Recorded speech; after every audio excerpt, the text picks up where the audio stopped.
اعوذ باللہ من الشیطان الرجیم بسم اللہ الرحمن الرحیم وبہ نستعین انہ خیر ناصر ومعین والصلاۃ والسلام علی رسولہ الکریم واہل بیتہ الطیبین الطاہرین المعصومین ولعنۃ الدائمۃ علی اعدائہم من یوم العداوۃ الی یوم الدین اما بعد فقد قال اللہ تبارک و تعالی فی کتابہ الحکیم بسم اللہ الرحمن الرحیم وما ارسلنا من قریۃ من نبی الا اخذنا اہلها بالبأساء والضراء لعلهم یضرعون۔ پروگرام اصول دین کے ساتھ محمد اصغر یزدانی آپ کی خدمت میں حاضر ہے، اور ماہ مبارک کے بعد یہ پہلا پروگرام آپ کی خدمت میں پیش کیا جا رہا ہے۔ اصول دین کی بحث ماہ مبارک سے پہلے عدل خداوندی پہ پہنچی تھی، اور عدل کے حوالے سے مختصر گفتگو ہم نے آپ کی خدمت عالیہ میں پیش کی تھی۔ آج کچھ عمومی سے سوالات ہیں کہ جن سوالات کو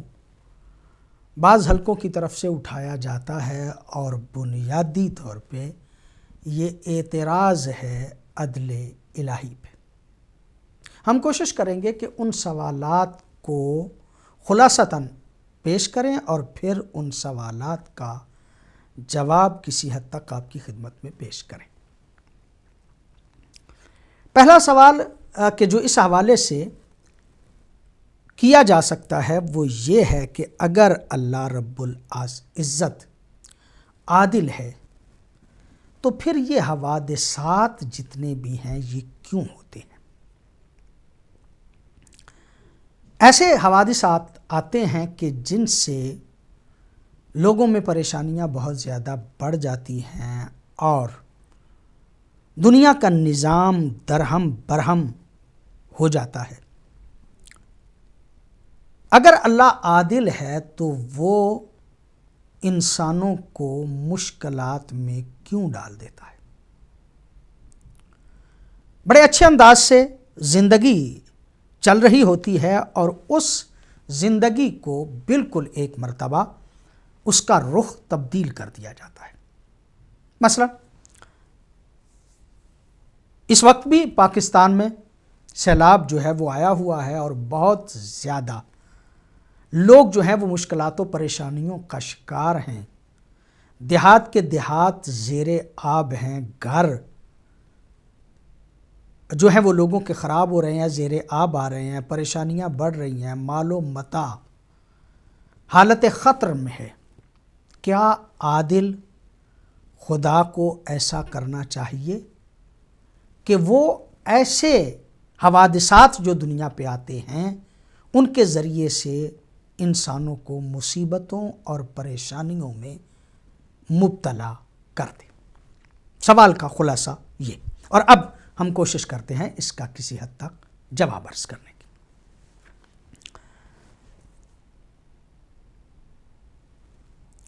عمومی طور پہ جب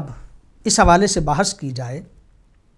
تو یوں کہا جا سکتا ہے کہ یہ اعتراض یا یہ سوال جن ذہنوں میں پیدا ہوا،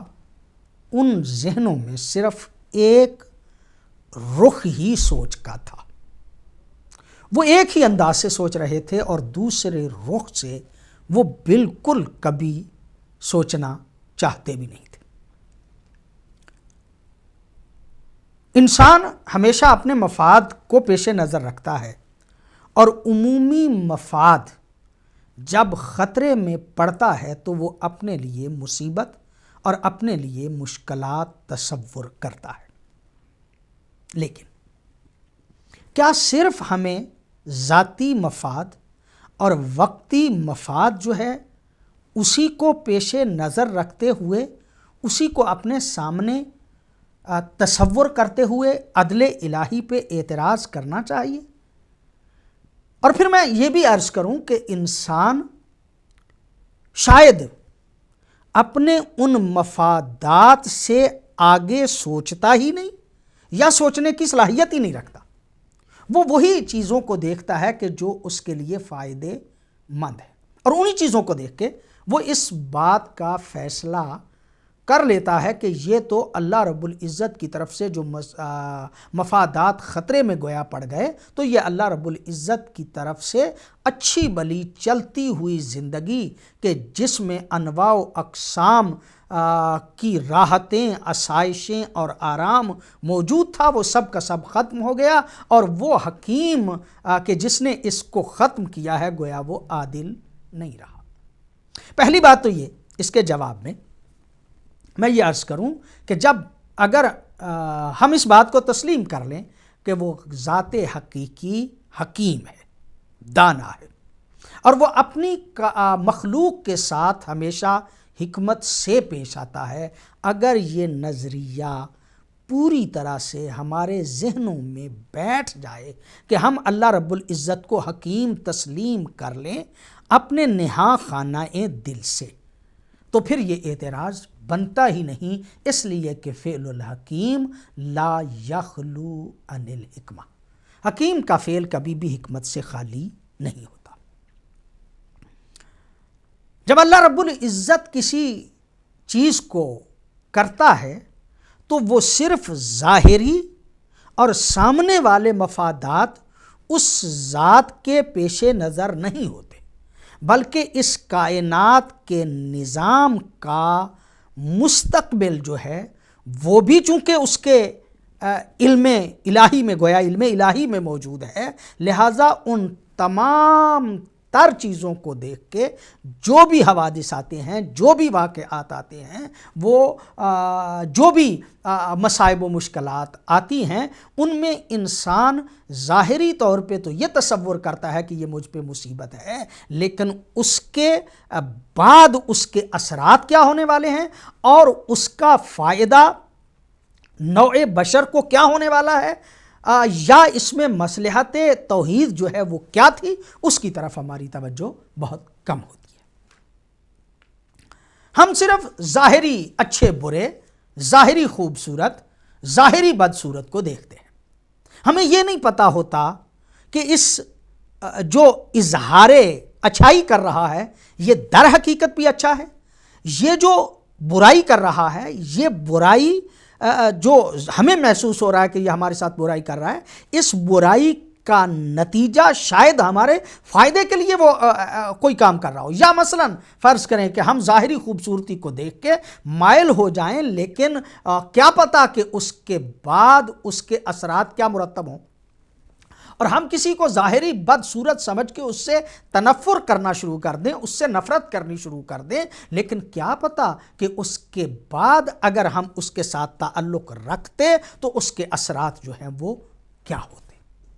صرف ظاہری اور ابتدائی اور پہلی چیزیں جو ہیں ان کو دیکھ کے اس بات کا فیصلہ نہیں کرنا چاہیے۔ تھوڑا سا آگے بڑھنے کی کوشش کرتے ہیں۔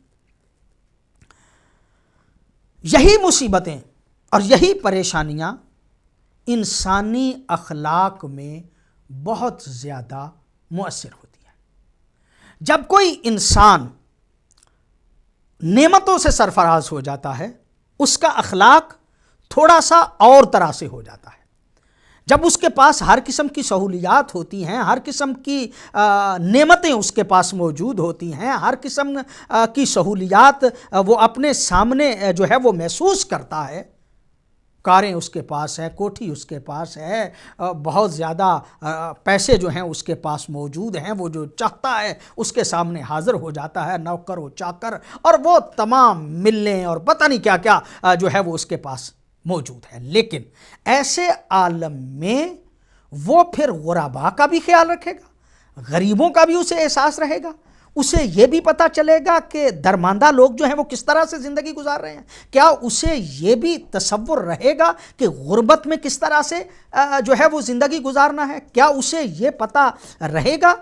کہ بھوک و افلاس جو ہے اس میں انسان کو کس طرح سے زندہ رہنا ہے، اور کیا وہ بھوک و افلاس میں رہنے والوں کا خیال رکھے گا؟ ظاہر سی بات ہے کہ عام طور پہ ایسا نہیں ہوتا۔ وہ جو حوادث آتے ہیں، وہ جو پریشانیاں آتی ہیں، وہ اس انسان کو بسا اوقات، اسے وہ اچھی تو نہیں لگتی، لیکن بسا اوقات وہی پریشانیاں اسے جھنجھوڑنے کے لیے ہوتی ہیں، وہ پریشانیاں اس کے دماغ کو ٹھیک کرنے کے لیے ہوتی ہیں، وہ پریشانیاں اور مصیبتیں جو ہیں وہ اس کو صحیح راستے کی طرف توجہ دینے کے لیے ہوتی ہیں۔ لہٰذا یہ پریشانیاں جو ہیں یہ بھی بسا اوقات انسان کے لیے بہت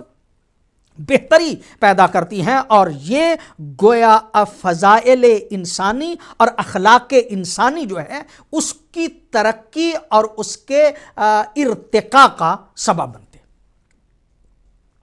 ایک بات اور بھی، اور وہ یہ کہ بسا اوقات انسان کی استعداد جو ہے وہ ختم ہو جاتی ہے، استعداد کمتر ہو جاتی ہے۔ مثلا ایک بندہ ایک کام کر رہا ہے تو اس کام میں وہ کوشش کرتا ہے آگے بڑھنے کی، لیکن روٹین کا کام کرتے کرتے اس کی صلاحیت کو یوں سمجھیے کہ وہ کمزور پڑ جاتی ہے۔ روٹین کا کام کرتا ہے بڑی آرام سے، بڑی سہولت سے، بڑی نوکر چاکر اس کے پاس موجود ہیں، اور ایسے عالم میں وہ جتنے بھی کام کرتا ہے وہ روٹین سے کر رہا ہوتا ہے، وہ مطلب کسی مصیبت اور پریشانی میں پڑتا ہی نہیں ہے، لہٰذا اس کی حقیقی استعداد کا پتہ نہیں چلتا۔ جب اس پہ مصیبتیں آتی ہیں، جب اس پہ پریشانیاں آتی ہیں، تو پھر اس کے اندر کا انسان ان مصائب، ان پریشانیوں کو فیس کرنے کے لیے اپنے آپ کو آمادہ کرتا ہے، پھر وہ ذہنی طور پہ تیار ہوتا ہے۔ گویا یہ مصائب و مشکلات لوگوں کی استعداد کو بڑھانے کے لیے بھی بسا اوقات ہوتی ہیں۔ بسا اوقات یوں بھی ہوتا ہے کہ عام حالات میں زندگی گزار رہا ہے، لیکن اسے یہ نہیں پتا کہ میں نے مستقبل کی منصوبے بندی کیسے کرنی ہے۔ ایک سیلاب آ جاتا ہے، ایک جو ہے وہ زلزلہ آ جاتا ہے، ایک مصیبت جو ہے وہ آ جاتی ہے، ایک اس طرح کا واقعہ ہو جاتا ہے کہ جو واقعہ پہلے اس نے نہیں دیکھا ہوتا، اب جو وہ واقعہ اس کی زندگی میں آیا، اب وہ جو سیلاب اس کی زندگی میں آیا، اب وہ جو مشکلات و مصائب اس کی زندگی میں آئے، اب وہ فرض کیجئے کہ زلزلہ آیا، اور اس میں اس کو کیسے رہنا ہے، وہ استعداد جو اس میں موجود تھی وہ گویا کھل کے سامنے آ جاتی ہے، اور وہ مستقبل کی تیاری کر لیتا ہے اور اپنے آپ کو آمادہ کر لیتا ہے۔ گویا مصائب و مشکلات اور پریشانیاں جو ہیں وہ انسانی استعداد کو واضح کرنے کے لیے اور انسانی استعداد جو ہے اس میں چمک پیدا کرنے کے لیے، اس کو بڑھانے کے لیے، اس کو جو ہے وہ بہتر طریقے سے جو ہے وہ استعمال کرنے کا انسان کو موقع ملتا ہے مشکلات و مصائب میں۔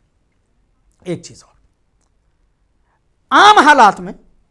جبکہ وہ زندگی گزار رہا ہے نعمتوں کے ساتھ سرشار زندگی، بھرپور زندگی، تو ایسے عالم میں وہ آہستہ آہستہ آہستہ کمزور ہوتا جاتا ہے۔ ہم اس بات کو محسوس کرتے ہیں، وہ لوگ کہ جو سہولیات میں رہتے ہیں، وہ لوگ کہ جو راحت و آرام میں رہتے ہیں، وہ تھوڑی سی مصیبت بھی آ جائے، تھوڑی سی پریشانی بھی ہو جائے تو پھر بڑی تضرعزاری کرتے ہیں، پھر روتے ہیں، پھر بڑے پریشان ہوتے ہیں، ان میں حوصلہ کم ہو جاتا ہے بنسبت اس کے وہ لوگ کہ جو درماندہ ہیں، وہ لوگ کہ جو فقر و فاقہ کی زندگی گزار رہے ہیں، وہ لوگ کہ جو پریشانیوں اور مصیبتوں میں زندگی گزار رہے ہیں، ان میں قوت اور حوصلہ زیادہ ہوتا ہے۔ وہ مصائب و مشکلات کو برداشت کرنے کی طاقت اس بندے سے کہ جو بندہ سہولیات اور آرام و آرائش میں رہ رہا ہے، اس سے کہیں زیادہ استعداد ہوتی ہے، کہیں زیادہ جو ہے وہ اس میں قوت و طاقت ہوتی ہے۔ لہذا مشکلات و پریشانیاں انسان میں صبر اور انسان میں استقامت پیدا کرتی ہیں، قوت پیدا کرتی ہیں، انسان جو ہے اس کو آمادہ کرتی ہیں کہ وہ اپنے اندر مشکلات کے مقابلے پہ کھڑا ہونے کی جو ہے وہ قوت و طاقت پیدا کرے۔ یعنی استقامت اس میں آتی ہے جب اس پہ مشکلات و مصائب جو ہے وہ آتے ہیں. مصائب اور جتنی بھی سختیاں ہیں ان میں وہ کھڑے ہونے کا حوصلہ جو ہے وہ رکھتا ہے. غریب آدمی جو ہے وہ زیادہ مشکلات کو برداشت کر لیتا ہے بنسبت اس کے کہ کوئی امیر آدمی جو ہے، امیر آدمی کو تو اگر سادہ سی جیل میں جانا پڑ جائے تو وہ جیل میں جا کے پریشان ہو جاتا ہے، جبکہ وہاں کی سختیاں جو ہے اس کے لیے قابل برداشت نہیں ہوتی. جبکہ دوسری طرف ایک غریب آدمی روکھا سوکھا کھا کے جو ہے وہ بھی گزارا کر لیتا ہے. کہنے کا مطلب یہ کہ وہ شخص کہ جو آسائشوں اور نرمیوں میں رہتا ہے اس میں استقامت اور صبر کا مادہ آہستہ آہستہ کم ہو جاتا ہے، اور وہ شخص کہ جو غربت و افلاس اور مصائب و مشکلات میں زندگی گزارتا ہے اس میں استقامت بھی زیادہ ہوتی ہے، اس میں صبر بھی زیادہ ہوتا ہے، اس میں مقابلہ کرنے کی قوت و طاقت جو ہے وہ بھی زیادہ ہوتی ہے. اللہ رب العزت کی طرف سے یا وہ عمومی الفاظ میں یوں کہوں کہ یہ جو حوادث آتے ہیں بسا اوقات انسانوں کی استقامت اور صبر کے اس جذبے کو بڑھانے کے لیے بھی ممکن ہے. اللہ رب العزت کی طرف سے یہ چیزیں جو ہیں وہ بندوں پہ آئیں تاکہ ان کے اندر استقامت و قوت جو ہے وہ بڑھ جائے. ایک چیز اور عرض کروں، تقریباً یہ جتنی چیزیں میں عرض کر رہا ہوں آپ کی خدمت عالیہ میں، اس کا نتیجہ نکالا جائے تو شاید ایک ہی طرف جو ہے وہ پلٹ رہے ہوں، لیکن پھر بھی ہم چاہتے ہیں کہ تھوڑا سا اس میں آپ کو جو ہے وہ وضاحت کے ساتھ اس بات کو عرض کریں. بسا اوقات انسان کو زنگ لگ جاتا ہے، انسان کو بیدار کرنا ضروری ہو جاتا ہے. جب انسان کو زنگ لگ جاتا ہے اور اس زنگ کو ختم کرنا ہوتا ہے، چونکہ انسان کا تعلق کسی جہان مادہ سے کے ساتھ ہے اور اچھی اور میٹھی اور خوبصورت قسم کی زندگی گزارنے کا وہ عادی ہو جاتا ہے، لذائذ جو ہیں ان کا وہ دل دادا ہو جاتا ہے، وہ جتنے بھی اعمال ایسے ہیں کہ جن میں وہ پر لطف رہ رہا ہے ان کا وہ عادی ہو جاتا ہے. اخلاقی چیزیں جو ہیں وہ اس کی پس سے پس تر ہو جاتی ہیں. لہٰذا ضروری ہے کہ اس کے فضائل اخلاقی کو اور اس کے کردار میں وہ جو زنگ لگ گیا ہے اس زنگ کو ختم کیا جائے. وہ گناہوں کی طرف مائل ہو گیا ہے، وہ برے کاموں کی طرف مائل ہو گیا ہے، اسے اللہ کی پرواہ ہی نہیں رہی. اس کے پاس اتنی سہولیات ہیں، اس کے پاس اتنے